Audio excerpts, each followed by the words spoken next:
عشان نعرف ننجح ونتطور في الشغل بتاعنا، في حاجة مهمة لازم نكون عارفينها، ان الجروث بدايته عند نهاية الكومفورت زون بتاعتك. احنا ليه بنتكلم عن الكومفورت زون وليه بنجيب في سيرة الكومفورت زون جديدة كتير؟ لان الكومفورت زون هي المساحة اللي انت بتبقى عبت بتعمل فيها الحاجة الروتينية، حاجة انت اتعودت خلاص تعملها كل يوم، بتصحى من النوم وتنام عليها، فبقت بالنسبة لك حاجة عادية ان انت تعملها.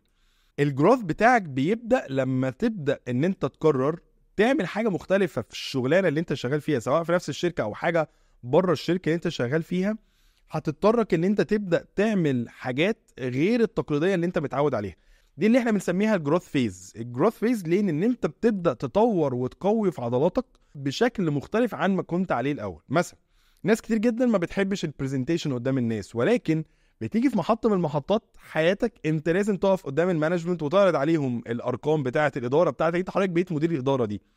فهنا لو انت كان طول عمرك بتحاول تهرب من فكرة ان انت تقف تبريزنت قدام الناس، انت هنا وصلت عند خط فاصل.